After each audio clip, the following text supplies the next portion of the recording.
Released in February of 1999, the set with a hammer as its symbol, Urza's Legacy, was released.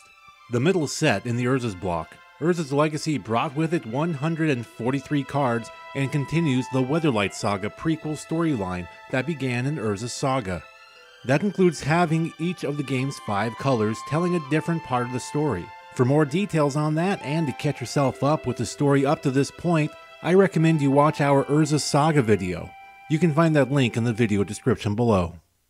Do it! Just do it!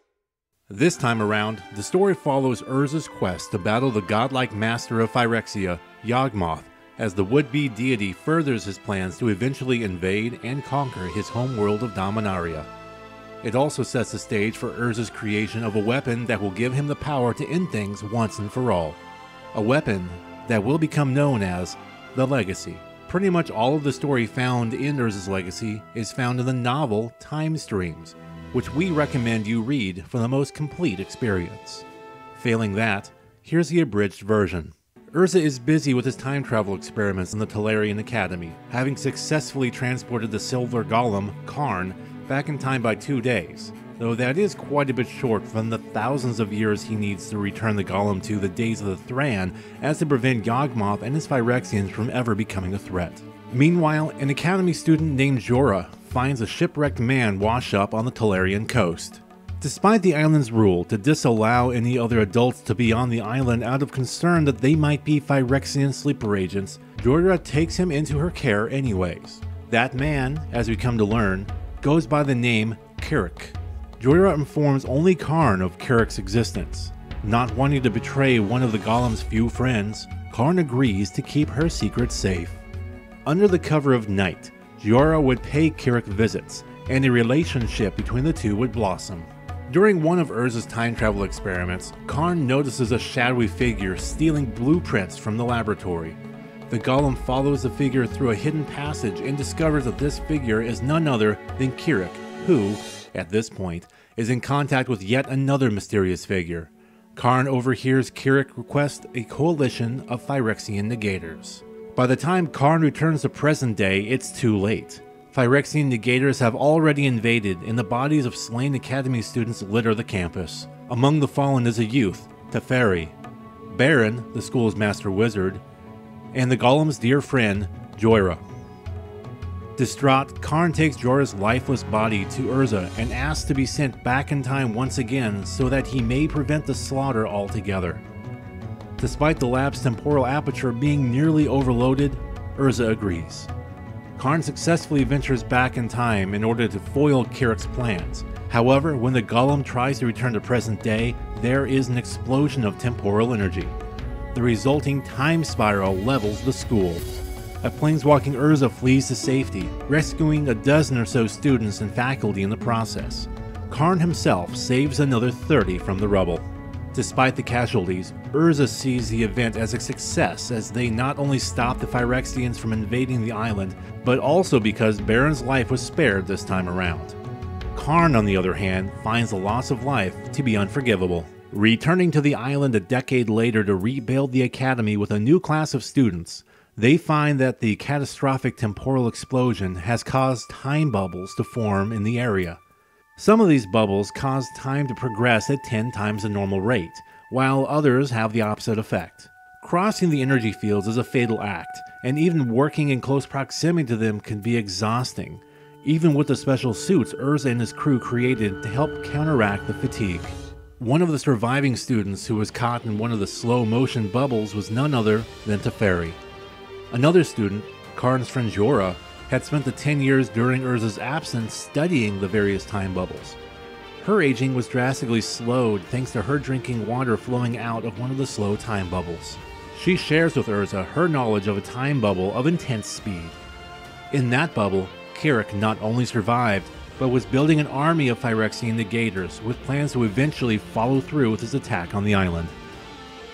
A year after discovering Kirik's existence within the time bubble, 10 years in Kirik's time, Urza sends in an aerial assault.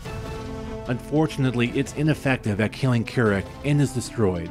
Urza and Jorah escape from their failed attack, but not before Jorah falls into a coma. Eventually awakening from the coma, Jorah has a revelation. If water from a fast time bubble is introduced into a slow time bubble, safe travel between them can occur. With this, they're able to save Teferi, though the mage is quite annoyed that while all of his peers have matured into adults in the 10+ years since the explosion, he is still a child, thanks to the bubble of extreme slow time in which he's resided. Urza plans a second attack, though this time using artificial avians in order to avoid any human casualties. Unfortunately, as the attack commences, Urza himself is dragged into Kirik's fast time bubble, with only his planeswalker nature preventing his death. Kirik captures and tortures Urza. Karn soon after enters into the fast time bubble, locating and saving Urza. As the two escape, Urza laments that the only thing his failed attack on Kirik succeeded in was providing the Phyrexians with more metal and more power stones that can be, in turn, used against Teleria. In council after Urza's second attack on Kirik's time bubble, Baron points out that for every year they prepare, Kirik gets a decade. Urza departs for the land of Shiv, putting Baron in charge of the academy in his stead.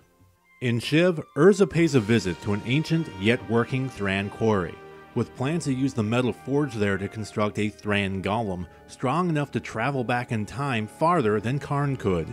At a place known as the Monorig, Urza meets the lizard-like race of the Viashino.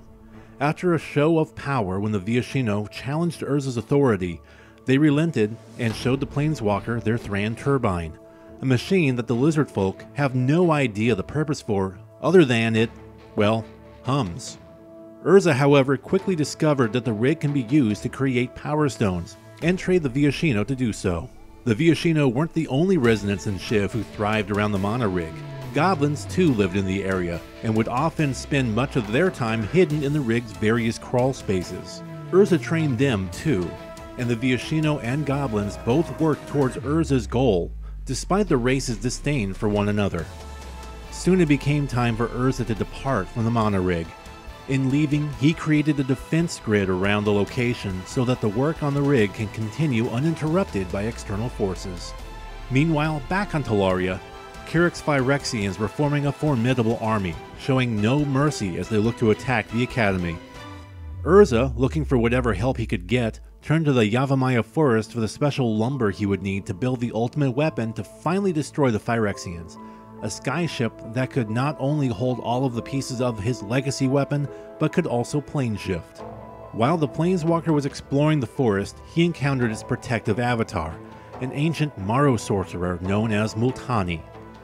Not unfamiliar with the name of Urza thanks to the destruction he caused at the forests of Argoth thousands of years prior, rather than assist the Planeswalker, the Maro sorcerer instead lured him into a trap.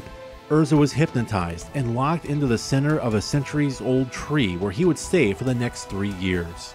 Back at the academy, Teleria was being destroyed bit by Kirik's forces. Due to Urza's extended absence, Baron sought out the Planeswalker and, upon locating him, used his magic to unseal Urza from both his wooden prison and his stupor. Multani attempts to intervene, but is instead caught up in Urza's energy as he planeswalks back to Teleria. There, Multani watched as Urza fought to protect all life on the island, not just those of his human students, from the Phyrexians. Soon the Planeswalker enters into Kirik's time bubble and approaches the grim monolith in which the sleeper agent resides. In the bubble, Multani is horrified to see the true terrors of the Phyrexians. Kirik fights back with his broodlings, debasers, and defilers.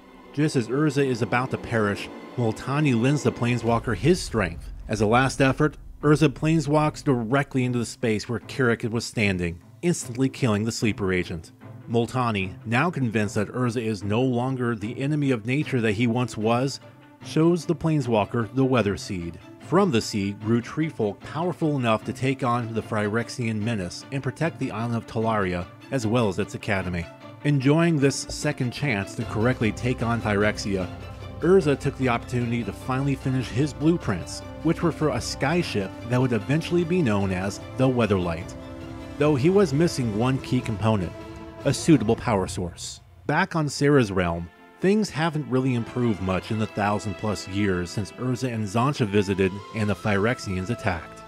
Between the long-term absence of the planeswalker Serra, who departed for Ulgratha a millennium ago, and the plane's inability to purge itself of black mana contamination, the realm was slowly crumbling. And it doesn't help that Radiant, the archangel Serra put in charge upon her departure, has gone mad. Where Serra ruled through hope and glory, Radiant instead holds a fatal vendetta against all things she suspects to be Phyrexian, and rules with a McCarthyism-like judgment to bring peace and quiet back to the realm. In fact, shortly into Urza's brief return to the plane, he witnesses the Archangel destroy innocents whom he knew were not Phyrexian. Disgusted, Urza offers to take any and all refugees with him and away from the realm. Radiant, however, refused, and decried that Urza himself was a Phyrexian and too must die. Urza escapes back to Dominaria, along with a handful of angelic refugees. There, a completed skyship Weatherlight awaited him. He names Jorah captain, adds Karn to the crew, and sends them to Serra's realm with himself and Baron in accompaniment on the backs of powerful dragons. Upon arriving a final time on the plane, he finds it on the verge of planar collapse. Radiant and her angels attack, but each angel killed only proves to accelerate the plane's collapse. The Archangel challenges Urza to a one-on-one duel, which Urza winds up losing. Radiant removes a Planeswalker's Power Stone eyes and returns to her forbidding watchtower along with her new prisoner. Once at the watchtower, she combines the Power Stone eyes, which, by the way, is actually Urza's Might Stone and Mishra's Weak Stone. It sets off an explosion that restores Urza's power, subsequently destroying the now Phyrexian-controlled Radiant. The battle now over, Urza and crew save the rest of the realm's population before the Planeswalker uses the energy put off by its collapse to turbocharge the Weatherlight's worn Power Stone, thus creating a mass plane shift back to Dominaria and allowing Urza to realize his destiny. But that's for the next chapter in the series. Just like with the story, Urza's legacy picks right up where Urza's saga left off in terms of development and, indeed, an overall insane power level with even more overpowered cards and concepts. And just like with Urza's saga, much of this is because Wizards of the Coast R&D were immensely focused on story, something they executed very, very well, over mechanics. Will not break. Will not... It broke. Mark Rosewater talked a bit about it in his Drive to Work podcast. One of the big problems was that, there was a big disconnect, you'll see. We were trying to make, we mechanically made the set. We weren't trying to flavorfully match things. Clearly, when we'd make cards, at the time was Pete Venters was in charge of what we called continuity, now we call it creative. And Pete was trying to figure out moments of the story that could be reflected. Oh, I guess I did the card concept for this. So, yeah, what I did is, once we had cards, I knew the story, and then I would try to match, as much as I could, story moments on the cards. But the cards weren't made top-down. It was more like, oh, we made this card. Oh, let's see, where in the story could I reflect that? And so I did work hard when I did card concepting to match this. Of all of Urza's Legacy's broken cards, two tend to reign supreme as the set's most notorious. Memory Jar holds the distinction of being one of the fastest cards ever to be banned from DCI-sanctioned play. Wizards already created an extremely powerful Draw 7 card in Urza's Saga with Time Spiral. Now with Memory Jar included in Urza's Legacy, the game had two over the course of only a few months. In the announcement of the card's ban, Wizards said, quote, "Many players have brought to our attention that this card, while perhaps not as strong as some other cards, is nonetheless strong enough that its presence diminishes the tournament environment." Unfortunately, the ban did not take effect until after two large events, Grand Prix Vienna and Grand Prix Kansas City. Using Memory Jar and a then overlooked enchantment from Stronghold called Migrim, along with the anti-counter magic card Defense Grid, Magic players Randy Buehler and Eric Lauer broke Magic's extended format wide open, with the two of them finishing third and fourth at the Vienna event. Then there's Tinker, a card that can easily tutor for the aforementioned Memory Jar. Designed as a fixed and simplified version of Transmute Artifact from Antiquities, the card proved to be overly broken, as it's an all-too-easy way to get around Magic's resource management system. In specific, that would be the mana cost, and how it ties into what a card is, or does. While both Transmute Artifact and Tinker require the caster to sacrifice an artifact as part of the casting cost, the former requires that players pay mana equal to the difference in the mana cost of the artifact sacrificed and the artifact fetched. Tinker does not. And like with Echo, which now begins appearing on non-creature permanents, and cycling mechanics that were introduced in Urza's Saga, as well as the Sleeping Enchantments theme with cards like Opal Avenger and Lurking Scourge, Urza's Legacy also includes more of the infamous free spells that untap lands after being cast. This includes Cloud of Fairies and Palinkron. Grand Prix Vienna winner Kai Booty would exploit the rebates these free spells provided and put the now infamous High Tide deck on the map after taking first with the deck at the event. I'm the king of the world! Mere weeks after the set's release, Wizards issued erratas for the block's free creatures. As written, the cards untap lands upon entering the battlefield. With the errata, they must be cast from a player's hand for the rebate to take effect.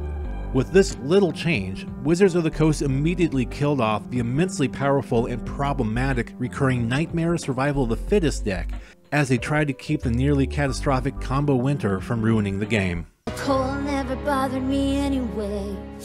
Thankfully, Urza's Legacy's popular and powerful cards extend far beyond just the handful that nearly broke the game. Rares such as Goblin Welder, No Mercy, Defense of the Heart, Deranged Hermit, and Crawl Space. And of course, there's the still quite banned from most formats Mono Rock, Grim Monolith. Urza's Legacy is also home to one of the game's most iconic uncommons, Mother of Runes, which is a common sight in Legacy and has a tie-in to Urza's Saga's Rune of Protection series. Another powerful Legacy card, Crop Rotation, also made its debut in the set. Other notable lower rarity cards that were introduced in Urza's Legacy include the likes of Rancor, Frantic Search, Snap, and Avalanche Riders, an invitational card which was designed by and bears the likeness of Darwin Castle, winner of the 1998 Magic Invitational Tournament. Magic's first full cycle of manlands made their debut in Urza's Legacy with Treetop Village, Fairy Conclave, Forbidding Watchtower, Spawning Pool, and Get to Encampment. There is also a series of 4 black creatures, all Phyrexians of course, with escalating -X/-X abilities. And on the more novelty side of things, while Urza Saga was the first Magic set with arguably widely available foil cards thanks to its Lightning Dragon pre-release card and various promos handed out by the now defunct Arena League, Urza's Legacy was the first to provide randomly inserted foil, then marketed as premium, variants of every card in the set directly in the pack. And speaking of packs, I think we've packed more than enough info into this video, even though there's much more to tell about the Urza's block. But our destiny is to finish that story in next month's video. A wonderful performance. Is Urza's Legacy one of your favorite Magic the Gathering sets? If so, let us know in the comments section below. And be sure to subscribe to Magic Untapped on Twitter, and support us on Patreon for more great Magic the Gathering content.